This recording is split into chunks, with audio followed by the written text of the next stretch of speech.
말씀의 제목은 우리의 고난, 우리의 부활입니다. 고난주간 잘 지내셨습니까? 예. 고난주간답게 지내셨습니까?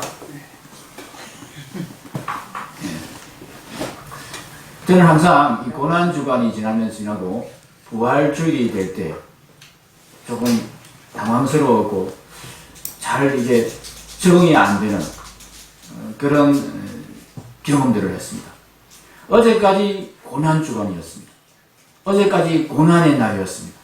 어제까지 슬퍼하고 애통해하면서 참 예수님의 고난을 생각하면서 묵상하면서 그렇게 지내다가 갑자기 오늘 부활하셨네 그러면서 막 방긋방긋 웃고 정말 즐거워하면서 그렇게 확 사람이 바뀌어야 되는 이 상황이 잘 적응이 안 됐습니다. 여러분은 어떻습니까? 어제까지 정말 예수님의 십자가를 생각하면서 눈물 흘리던 그런 시간을 보내다가 오늘 예수님 부활하셨다고 그렇게 찬양하고 즐거워하고 박수치면서 그렇게 부활주의를 지내는 것. 이 변화가 여러분이 자연스럽게 이렇게 이루어집니까? 예, 오늘 말씀을 통해서 우리의 고난이 예수님의 고난과는 조금 다른 고난이고, 그래서 우리가 고난주간과 부활주의를 어떻게 연결해야 할 것인지에 대해서 조금 생각해 보는 그런 시간이 되었으면 좋겠습니다. 오늘 말씀에 보니까 참 소신을 가지고 세상을 참 단단하게 살아가는 사람들의 모습이 나옵니다. 대부분의 사람들은 세상을 살아가는 데 있어서 일정한 소신을 가지고 그렇게 살게 되죠. 그 소신이 훌륭한 것이든 아닌 것이든 자기 나름의 소신을 대부분 사람들은 가지고 자기 나름의 원칙을 가지고 그렇게 그것을 지키려고 애쓰면서 살아갑니다. 물론 어떤 종류의 사람들은 소신 없이 되는 대로 닥치는 대로 그렇게 세상을 살아가기도 합니다. 여러분 생각에는 어떤 사람이 더 훌륭한 사람인 것 같습니까? 제가 물어보는 제가 바보지요. 네. 뭐 그런 걸 물어보냐 그러면서 속으로 저를 욕하시고 계시는 것 같습니다만, 소신 가지고 원칙에 따라서 그렇게 사는 사람이 훨씬 더 훌륭한 사람이죠. 오늘 본문에 등장하는 대제사장들과 백성의 장로들을 보면 이 사람들은 자기 나름의 소신과 원칙을 가지고 사는 사람들입니다. 새벽에 모였다 이렇게 되어 있습니다. 27장 1절에 보면은 새벽에 모든 대제사장들과 백성의 장로들이 예수를 죽이려고 함께 의논했다. 사실은 새벽에 의논한 것이 아니고 밤새도록 의논했습니다. 이미 지난 밤중에 밤늦게 의논이 끝났습니다. 그런데 이 사람들이 새벽에 다시 모인 것입니다. 새벽에 결정을 내린 것입니다. 왜 그렇게 했느냐 하면 사실상의 결정은 다 내려졌음에도 불구하고 형식적인 절차를 취하기 위해서 합법적인 절차를 취하기 위해서 이들이 새벽에 다시 모인 것입니다. 산헤드린 공회는 결정을 내리기 위해서 밤에 모이는 법이 없습니다. 해가 있을 때 낮에 모여서 결정해야만이 그 결정이 유효하다. 이것이 산헤드린 공회의 법입니다. 해가 없을 때 내린 결정은 불법이다. 이것이 산헤드린 공회의 법입니다. 그러니까 실제로 결정은 다 내려졌습니다. 실제로 다 의논이 끝났습니다. 그런데 이 공회의 원칙에 맞추기 위해서 이들은 새벽에 다시 모여서 해가 있을 때, 해가 뜬 직후에 바로 모여서 모든 결정된 사항을 통과시킨 것입니다. 그렇게 자기 나름대로의 원칙, 예수님을 죽이는 이런 범죄를 저지르고 있으면서도 분명히 무죄한 예수님이신 줄 압니다. 그들이. 자기들이 죽일 수가 없어서 억지로 빌라도에게 부탁해서 예수님을 누명을 씌워서 거짓 증인들을 동원해서 그렇게 지금 죽이고 있지 않습니까? 그럼에도 불구하고 자기들이 정한 나름의 원칙은 지켜가려고 애쓰는 사람들이에요. 또 이 사람들이 가룟 유다가 가지고 온 돈을 받지를 않습니다. 보면은 은 30을 3절에 보면은 예수를 판 유다가 뉘우치고 그 은 30을 대제사장들과 장로들에게 도로 갖다 주었다 이렇게 되어 있습니다. 그런데 이들이 받지를 않습니다.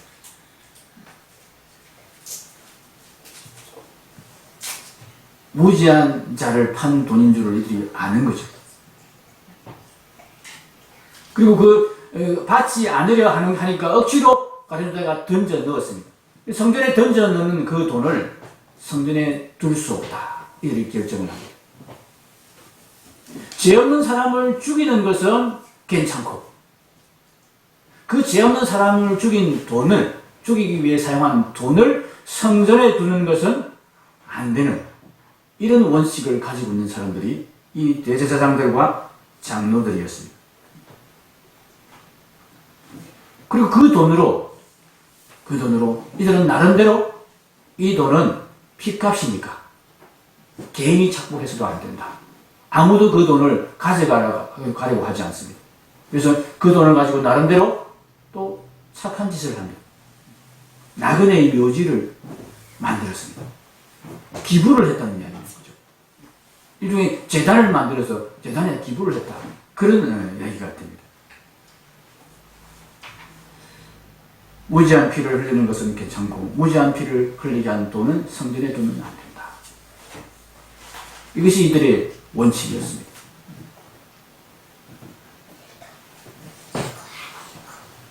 가룟 유다도 그렇습니다.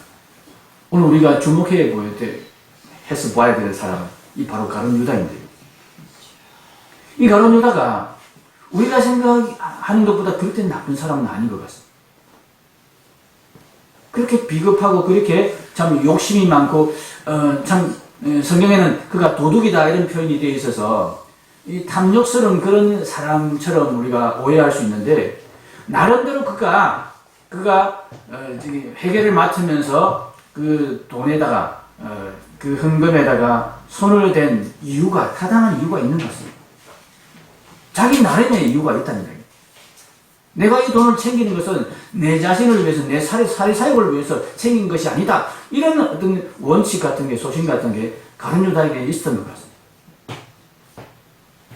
그가 만약 정말 돈밖에 모르는 사람이었다면은 그 받은 30을 돌려주고 안 받으려 하는데 억지로 던져놓고 그렇게 스스로 목숨을 끊는 그런 일을 할 리가 없지 않습니까? 이 가룟 유다는 예수님을 배반하면서 적어도 이렇게 생각했던 것 같습니다. 예수님과 나하고 맞지 않다. 생각이 다르다. 사상이 다르다. 가는 길이 다르다. 이 점에서 나는 예수님과 결별해야 되겠다. 이런 생각을 했습니다. 그러면서 결별하면서 기왕이면 이 상황을 이용해서 자기에게 필요한 돈 그것을 가지고 뭘 하려고 했는지는 모르겠습니다. 그런데 나름대로 자기는 그 돈을 가지고 자기가 정말 옳다고 생각하고 정말 이 어떤 의미가 있다고 생각한 그런 일에 자기가 그 돈을 쓸 거라고 생각했던 것 같습니다. 그래서 예수님을 팔고 돈을 받았습니다. 예수님을 팔 때 가룟 유다가 예수님이 절대로 내가 판 것 때문에 죽게 되는 사형을 당하게 되는 그런 일은 생각하지도 않은 것 같습니다. 조금 고생은 하겠지. 누명을 쓰고 그렇게 하겠지. 그러나 죽을 죄를 지은 것은 아니니까. 그냥 그렇게 조금 고생하다가 풀려나실 거예요. 그걸 조금 고생하시고 나는 내가 필요한 돈을 나는 챙기는 거야. 이렇게 생각했던 것 같습니다. 그런데 상황이 이상하게 돌아갑니다. 대제사장들과 장로들이 너무 무리하게 예수님께 누명을 씌워서 마침내 예수님을 사형에 처하도록 그렇게 결정합니다. 이렇게 된 것을 보고는 가룟 유다가 너무나 어이가 없었습니다. 내가 원하는 건 이거 아니었는데, 내가 생각한 이거 아니었는데, 아무리 내가 나쁜 놈이라도 그렇지, 아무리 내가 길을 다르게 간다고, 내가 결별을 한다고 해도 그래도 내가 3년 동안 모셨던 선생님인데, 예수님을 주라고 부르지 않았습니까? 선생님이라고 불렀습니다.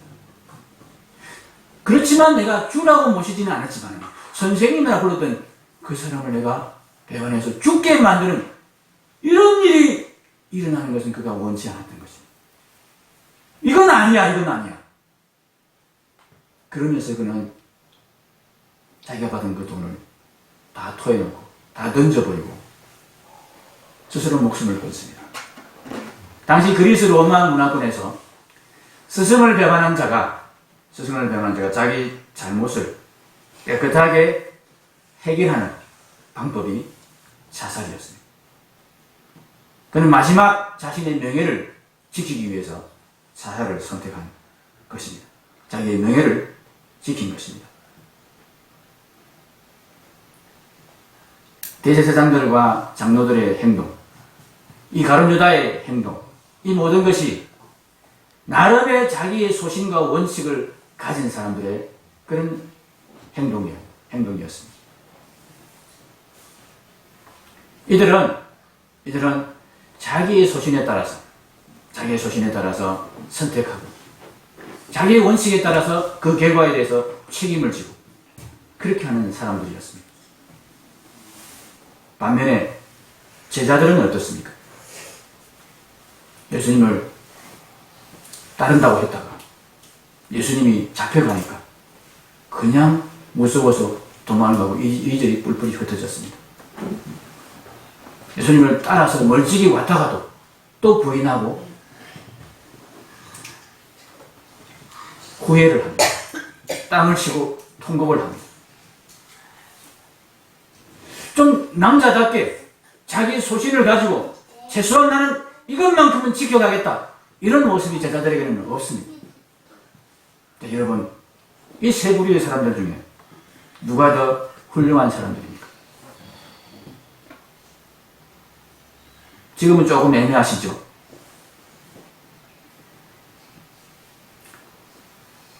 성경은 자기 소신이 분명한 사람들, 자기가 자기의 주인이 되어서 자기 인생의 원칙을 정해놓고 그 원칙대로 그렇게 따라 살아가는 사람들을 악한 자들이다, 그렇게 말하고 있습니다. 로마서 8장 5절에서 7절 말씀입니다. 같이 읽겠습니다. 육신을 따르는 자는 육신의 일을, 영을 따르는 자는 영의 일을 생각하나니 육신의 생각은 사망이요 영의 생각은 생명과 평안이니라. 육신의 생각은 하나님과 원수가 되나니 이는 하나님의 법에 굴복하지 아니할 뿐 아니라 할 수도 없음이라. 아멘. 7절에 뭐라고 그랬습니까? 육신의 생각은 하나님과 원수가 되나니 이는 하나님의 법에 굴복하지 아니할 뿐 아니라 할 수도 없음이라. 대제사장들과 장로들, 이들은 자신의 육신의 생각이 분명한 사람들이었습니다. 가룟 유다 마찬가지로 자신의 생각이 분명한 사람들이었습니다. 육신의 생각을 분명히 가지고 있는 사람들, 자기의 소신이 분명한 사람들은 어떻게 된다고요? 하나님과 원수가 된다. 왜? 하나님의 법에 굴복하지 아니할 뿐 아니라 할 수도 없기 때문이에요. 차라리 소신이 없고 그냥 이리저리 휘둘리는 사람이 더 낫습니다. 그들은 하나님의 법에 굴복할 여지가 있는 사람들입니다. 그들이 하나님에 대한 믿음이 생기기만 하면 그들은 하나님의 법에 굴복하게 될 것입니다. 그러나 자기의 소신과 원칙이 분명한 사람들은 하나님의 법을 거부합니다. 자기의 소신을 자기가 못 지켰다 할지라도 그 소신을 다시 회복시키기 위해서 자기 나름의 방법대로 자기의 명예를 회복하기 위해서 결정하고 자기가 결정한 대로 집행을 하는 그런 사람들이 바로 이런 악인들입니다. 하나님은 그들을 악인이다. 하나님과 원수가 된 자들이다. 그렇게 규정하고 있습니다. 창세기 1장 1절이 태초에 하나님이 천지를 창조하시니라 이렇게 선언하고 있습니다. 이 말씀의 의미가 무엇입니까? 하나님이 우리의 주인이시라는 의미. 하나님이 나를 포함한 이 모든 세상을 만드셨다는 의미입니다. 내가 가진 모든 것, 심지어 내 몸뚱아리, 내 생각조차도 하나님의 것이라는 의미입니다.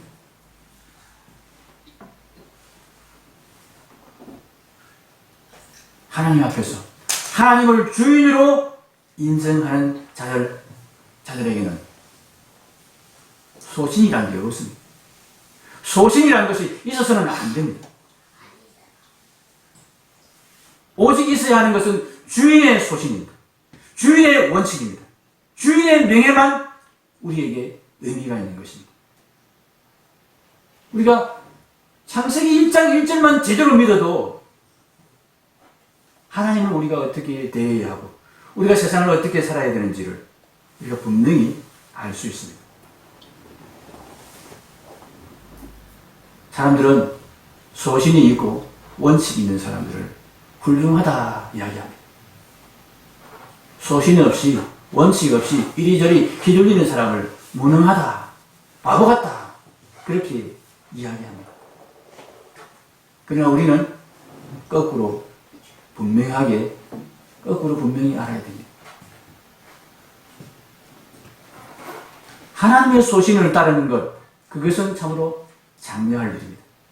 그 하나님의 소신을 분명히 붙들고 하나님의 원칙을 분명히 붙들고 살아가는 것은 우리가 분명히 해야 될 일입니다. 그러나 자기의 소신과 자기의 원칙을 붙들고 살아가는 것은 참으로 악한 일입니다. 그런 사람들은 회개도 안 됩니다. 소신이 분명하면 분명할수록, 자기 원칙이 분명하면 분명할수록 회개가 안 됩니다. 가룟 유다가 바로 그런 사람이었습니다. 대제사장들과 장로들이 바로 그런 사람들이었습니다.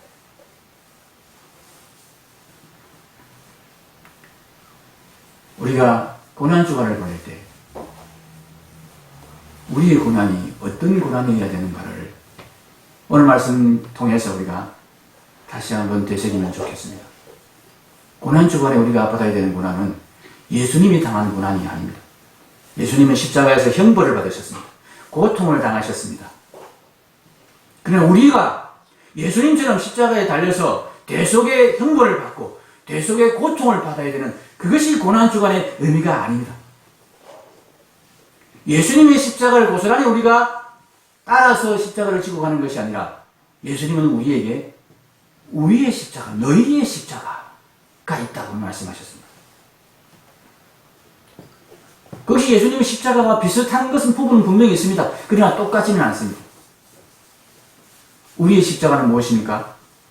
무리와 제자들을 불러 이르시되, 같이 읽겠습니다. 누구든지 나를 따라오려거든 자기를 부인하고 자기 십자가를 지고 나를 따를 것이니라. 자기 십자가를 진다는 게 무슨 의미인지 설명해 주셨습니다. 자기를 부인하는 것입니다. 자기를 부인하는 것입니다. 자기 소신을 내려놓고 자기 원칙을 내려놓고 자기 고집을 내려놓고 자기 욕심을 꺾어버리는 것, 이것이 우리가 져야 할 십자가고 우리가 고난주간에 예수님의 십자가를 따라가면서 져야 할 우리의 십자가입니다. 예수님께서는 십자가를 지시면서 우리에게 우리가 져야 할 십자가의 본을 또한 보여주셨습니다. 히브리서 5장 7절 9절에 이렇게 말씀하셨습니다. 같이 읽겠습니다. 그는 육체에 계실 때에 자기를 죽음에서 능히 구원하실 이에게 심한 통곡과 눈물로 간구와 소원, 나의 원대로 마시옵고 아버지의 원대로 하옵소서라는 소원을 올렸고 그의 경건하심으로 말미암아 들으심을 얻었느니라. 그가 아들이시면서도 받으신 고난으로 순종함을 배워서 온전하게 되셨은즉 자기에게 순종하는 모든 자에게 영원한 구원의 근원이 되시고, 예수님이 십자가를 통해서 우리에게 순종을 보여주셨습니다. 십자가를 통해서 온전한 순종을 우리에게 가르쳐 주셨습니다. 자기가 그 길을 가면서 우리에게 그런 순종을 보여주셨다는 이야기입니다. 어떤 순종입니까? 나의 원대로 마시옵고 아버지의 원대로 하옵소서. 이 기도를 드리시기 위해서 예수님이 피눈물을 흘리셨습니다. 땀이 핏방울같이 떨어지는 그런 자기 부인의 기도를 예수님께서 하나님 앞에 드리신 것입니다. 십자가 지기 전에 이미 그렇게 하셨습니다. 우리가 져야 되는 십자가가 바로 이 십자가입니다. 내 욕심 내려놓고 내 고집 내려놓고 내 소신 꺾어버리는 그 십자가를, 그 십자가의 고난을 우리는 고난주간에 예수님의 고난을 묵상하면서 예수님의 고난을 따라가면서 우리가 경험하고 확인해야 되는 것입니다. 그런데 그렇게 하는 가운데서 우리가 무엇을 경험합니까? 고통을 경험하는 것이 아니라 우리가 소망을 경험합니다. 믿음으로 우리는 그렇게 자기를 꺾고 자기의 소신을 내려놓는 그 자리에서 부활의 소망을 우리가 붙들게 되는 것입니다. 디모데후서 2장 11절 13절 말씀이 바로 우리에게 고난주간에 우리가 가져야 될 기쁨과 소망에 대한 말씀을 주고 있습니다. 같이 읽겠습니다. 미쁘다 이 말이여 우리가 주와 함께 죽었으면 또한 함께 살 것이요 참으면 또한 함께 왕노릇 할 것이요 우리가 주를 부인하면 주도 우리를 부인하실 것이라. 우리는 미쁨이 없을지라도 주는 항상 미쁘시니 자기를 부인하실 수 없으시리라. 아멘. 우리가 고난주간에 자기를 부인하는 이 예수님의 십자가를 우리가 따라가는 연습을 하고 따라가는 훈련을 하게 될 때에 또 그런 자기 부인의 연습이 우리에게 이루어지는 그런 경험을 하게 될 때에 우리는 고난주간을 슬프게 보낼 필요가 없다는 이야기입니다. 우리의 고난주간은 기쁨의 고난주간이 되는 것입니다. 고난주간은 슬프게 보내야 되는 것이 아닙니다. 고난주간은 우리가 괴롭게 보내야 되는 것이 아닙니다. 고난주간은 우리가 즐거움과 소망을 가지고 보낼 수 있어야 됩니다. 자기 소신을 꺾고 고집이 꺾이는 경험을 하면서 내 원칙을 내려놓을 수 있는 그런 경험이 되면서 그 경험 가운데서 우리가 무엇을 바라보는 것입니까? 우리가 주와 함께 죽었으면 또한 함께 살 것입니다. 이 고백이, 이 소망이 고난주간에 우리에게 분명하게 잡혀져야 되는 것입니다. 그럴 때에 우리는 부활주의가 고난주일의 연결이 어색하지 않게 됩니다. 고난주간에 우리는 부활의 소망이 우리 마음속에 막 생겨나면서 하나님, 제가 드디어 내 소신을, 내 생각을, 내 신념을, 내 고집을, 내 욕심을 조금씩 꺾게 되었습니다. 말씀을 통해서 말씀을 굳게 붙들고 특별히 이 고난주간에 예수님의 십자가를 더 깊이 묵상했더니 하나님, 내 고집이 꺾여졌습니다. 제가 욕심을 조금 버리게 됐습니다. 제가 예수님께 온전히 붙어서 예수님께 순종하는 그런 마음이 되었습니다. 그러면 하나님, 제게 부활의 소망이 더 분명해진 거죠. 이런 기도를 드리면서 우리가 부활주의를 바라보는 소망 가운데서 고난주간을 지내야 한다는 이야기입니다. 고난주간에 우리가 해야 될 것은 우리의 욕심을 내려놔 보는 것입니다. 우리의 소신을 꺾어보는 것입니다. 우리의 원칙을 버려보는 것입니다. 우리의 생각을 바꾸어 보는 것입니다. 아예 우리의 생각을 없애보는 것입니다. 예수님께서 뭐라고 하시든 제가 따라갈 준비가 되어 있습니다. 예수님, 이 고난주간에 특별히 말씀을 주시니 이 말씀에 따라서 제가 예수님께 순복할 준비가 되었습니다. 고난주간만 우리가 고난의 연습을 하고 자기 부인의 십자가를 우리가 제하는 것은 아닐 것입니다. 우리의 평생의 삶이 이 고난주간의 삶입니다. 자기 부인의 십자가를 지는 삶입니다. 그런데 그것이 결코 슬프거나 그것이 괴롭거나 하는 삶이 아니라는 것입니다. 내 생각이 꺾여지고 내 소신이 없어지고 그렇게 할 때마다 우리는 무엇을 붙들 수 있다는 이야기입니까? 부활의 소망을 붙들 수 있다는 이야기입니다. 그리스도와 함께 죽어지는 그 사람에게 하나님께서 우리에게 약속하신 부활의 소망이 점점 분명해지는 것입니다.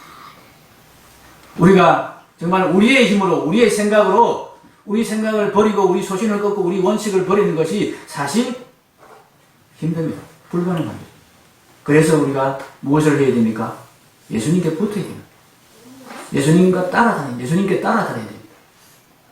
그래서 예수님을 믿는 것입니다, 우리가. 그래서 교회를 다니는 것입니다. 그래서 기도하고 말씀, 묵상하라고 하는 것입니다. 예수님의 말씀이 항상 내게 들려지고, 예수님이 내 옆에서 항상 간섭하시고, 그렇게 온전히 순종하신 예수님이 내 손을 잡고 끌고 가시는 그 삶을 통해서 우리가 부활의 소망을 확실하게 되는 것입니다.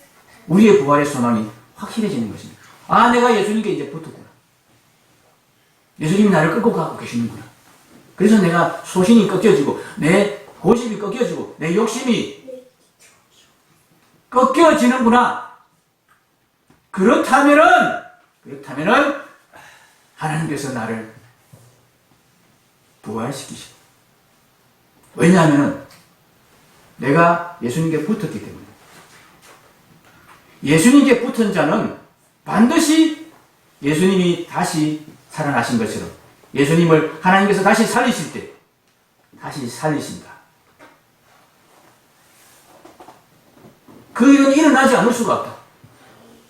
그 일은 절대로 일어난다. 그것이 디모데후서 2장 13절 말씀입니다. 우리는 믿음이 없을지라도 주는 항상 믿으시 자기를 부인하실 수 없으리라. 예수님이 살아나지 않으면 몰라도 예수님이 살아났다면 예수님께 붙은 자, 예수님 안에 있는 자, 예수님과 한 통속이 된 자, 반드시 예수님이 살아날 때 다시 살아나게 된다. 이것이 우리가 붙들어야 되는 부활의 소망입니다. 이 소망을 붙들기 위해서, 이 소망이 우리에게 분명해지기 위해서 우리가 예수님께 붙는 것입니다. 내 생각을 끊고 내 소신이 없어지는, 내 고집과 욕심이 꺾여지는 그런 삶 속에서 사람들은 바보 같다고 얘기하겠죠. 사람들은 참 멍청하다고 얘기하죠. 그러나 우리는 그렇게 되면 될수록 내 부활의 소망이, 내가 예수님께 이제 점점 붙었으니까, 온전히 예수님 안에 내가 붙어있는 사람이 되었으니까 예수님의 부활이 내 부활이 되는 것이 분명하다. 이런 부활의 소망으로 우리는 고난주간에서, 고난을 통해서 오히려 즐거워하고 기뻐할 수 있는 것입니다. 그래서 우리 고난주간 바로 이어지는 이 부활주일이 전혀 어색하지 않게 되는 것, 이것이 우리가 고난주간을 제대로 보냈을 때의 결과입니다. 사랑하는 성도 여러분, 우리의 삶 전체가 고난주간입니다. 그 고난주간은 결코 슬프거나 고통스러운 고난주간이 아니고 부활의 소망이 점점 분명해지는 그런 고난의 시간입니다. 이 고난의 시간을 통해서 우리가 세상에 증거하면 좋겠습니다. 우리에게 부활의 소망이 있다. 내 안에 예수님 계시고 내가 예수님 안에 있기 때문에 나에게는 부활의 생명이 있어서 나는 이 고난 가운데서 사람들은 너희는 나를 바보라 그러지만 나는 너무나 감사하고 즐겁고 나는 정말 소망 중에 나의 삶을 살아간다. 이렇게 증거하는 부활의 증인들이 다 되시면 좋겠습니다. 기도하겠습니다.